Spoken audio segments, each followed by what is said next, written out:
Hello bachcho, let's see this question. The question says a prism ABC with BC as base is placed in different orientations. A narrow beam of white light is incident on the prism as shown in the figure. In which of the following cases, after dispersion, the third color from the top corresponds to the color of the sky? And the options are A. Figure 1, B. Figure 2, C. Figure 3 and D. Figure 4. तो बच्चों इस question को solve करने से पहले सबसे पहले हम डिस्कस करते हैं इसका की concept. And the key concept for this question is dispersion of light. Dispersion of light. Okay, चलिए अब सबसे पहले हम एक प्रिज्म को बना के देखते हैं. ये देखते हैं कि अगर उस प्रिज्म के अंदर हम व्हाइट लाइट को इंसिडेंट करते हैं तो हमें कैसे डिस्पर्जन देखने को मिलता है. हम जानते हैं कि जो व्हाइट लाइट होती है it is made up of 7 constituent colour. तो मान लेते हैं ये हमारा एक प्रिज्म है, ये हमारा एक प्रिज्म है और ये इसका बेस है BC end of course this point is A. और इसके हमने AB वाले फेस पे एक व्हाइट लाइट की रे इंसिडेंट करी, व्हाइट लाइट इंसिडेंट करी. ओके, अब ये जो व्हाइट लाइट होती है बच्चों ये 7 कलर से मिलके बनी होती है. Those colours are VIBGYOR, violet, indigo, blue, green, yellow, orange and red. और हम इस पूरी सीरीज को याद कर सकते हैं कलर से पहले लेटर से. वायलेट से V आएगा, इंडिगो से I आएगा, ब्लू से B आएगा, ग्रीन से G आएगा, येलो से Y आएगा, ऑरेंज से O आएगा एंड रेड से R आएगा. So this series is VIBGYOR. Okay, और ये सारे के सारे कलर्स बच्चों नीचे जाते वक्त increasing order of their wavelength में अरेंज्ड है.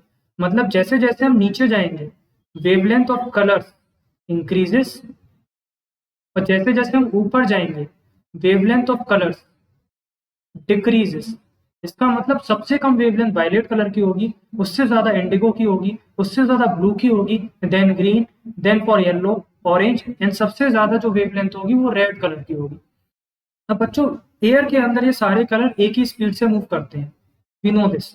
लेकिन ये सारे कलर जब आपके प्रिज्म के अंदर एंटर करते हैं तो इनकी स्पीड चेंज होती है, इनकी स्पीड चेंज होती है. और जो रेड कलर होता है वो काफी कम स्लो होता है प्रिज्म के अंदर जाके, जबकि वायलेट कलर उसकी स्पीड काफी कम हो जाती है प्रिज्म के अंदर जाके, क्योंकि प्रिज्म एक डिस्पर्जन मीडियम है. और यहाँ पे वायलेट कलर को वो सबसे ज्यादा स्लो करता है due to its low wavelength. तो हमें ये पता है जिसकी वेवलेंथ लो होती है उसकी स्पीड बहुत कम हो जाती है प्रिज्म में जाके, और जिसकी वेवलेंथ ज्यादा होती है उसकी स्पीड प्रिज्म के अंदर जाके ज्यादा कम नहीं होगी. और बच्चों जिसकी स्पीड ज्यादा कम होती है प्रिज्म में जाके वो उतना ही बैंड होता है. तो जब ये सारे के सारे कलर जिससे व्हाइट लाइट मिलके बनी है प्रिज्म के AB फेस से आके टकराएंगे और अंदर जाएंगे. तो सबसे पहले हम यहाँ पे एक नॉर्मल ड्रॉ कर लेते हैं. तो सारे कलर क्योंकि रेयर मीडियम से डेंसर में एंटर करने वाले हैं, हमारा जो एयर है वो रेयर मीडियम होता है और ये आपका डेंसर मीडियम है, तो सारे ही कलर बैंड होंगे. और किसकी तरफ बैंड होंगे? जब कोई भी लाइट रेयर से डेंसर मीडियम में एंटर करती है तो it bends towards the normal. लेकिन सबसे ज्यादा बैंडिंग किसकी होगी? उस कलर की होगी जिसकी वेवलेंथ सबसे कम है, और वो कौन सा कलर है? वायलेट. तो वायलेट यहाँ पे सबसे ज्यादा बैंड करेगा और रेड कलर क्योंकि उसकी वेवलेंथ ज्यादा है वो कम बैंड करेगा. बैंडिंग सबकी होगी, तो यहाँ पे रेड ऊपर रहेगा और आपका वायलेट नीचे रहेगा. अब फिर से जब ये प्रिज्म से बाहर आएंगे तो रेड ऐसे करके बाहर आएगा, अगेन ये बैंड होगा अवे फ्रॉम द नॉर्मल क्योंकि इस बार ये डेंसर से रेयर में आएगा.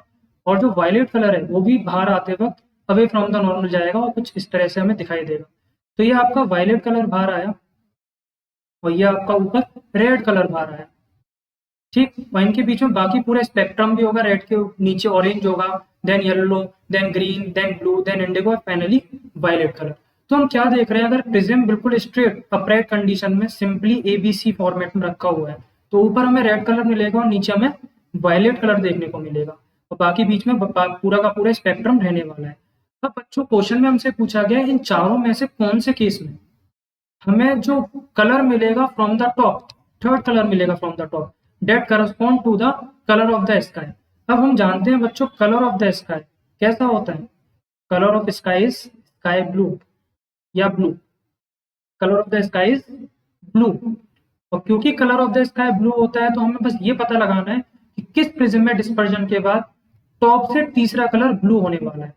तो अगर मैं इस वाले प्रिज्म की बात करूं, पहले वाले प्रिज्म की, जिसको हमने नीचे भी बना के समझा है, तो पहले वाले प्रिज्म में जब व्हाइट लाइट अंदर जाएगी, सबसे पहले हम यहाँ पे एक नॉर्मल ड्रॉ कर लेते हैं। तो यहाँ पे सब सारे कलर्स का डिस्पर्जन होगा, सारे कलर बैंड होंगे और वॉयलेट सबसे ज्यादा बैंड होगा। रेड की बैंडिंग कम होगी तो रेड आपका ऊपर रहेगा, रेड कम बैंड होगा वो ऊपर रहेगा, और जब ये बाहर आएंगे तो रेड ऊपर रह के बाहर आएगा। और सबसे नीचे कौन रहेगा? सबसे नीचे आपका वायलेट रहेगा, और बाकी कलर भी इनके बीच में रहेंगे। तो रेड के नीचे कौन आने वाला है? रेड के नीचे आने वाला है आपका ऑरेंज, देन ऑरेंज के बाद आपका आने वाला है येलो, येलो के बाद so on and finally violet.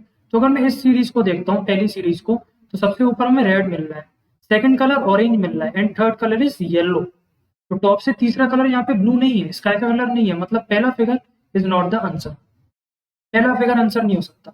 अब दूसरे फिगर की बात करते हैं बच्चों। दूसरे फिगर में फिर से BC आपका बेस है और ये आपकी व्हाइट लाइट इंसिडेंट हो रही है। तो यहाँ पे एक नॉर्मल ड्रॉ कर लेते हैं, ये नॉर्मल हो गया आपका। एंड जब ये व्हाइट लाइट अंदर जाएगी तो सारे कलर फिर से बैंड होंगे। वॉयलेट बहुत ज्यादा बैंड होगा towards the normal, and red band होगा थोड़ा कम, तो वो थोड़ा सा बैंड होके ऐसे रहेगा। और जब ये बाहर निकलेंगे तो रेड ऐसे करके बाहर आएगा और वॉयलेट कलर और बैंड होके अभी फ्रॉम द नॉर्मल बाहर चला जाएगा।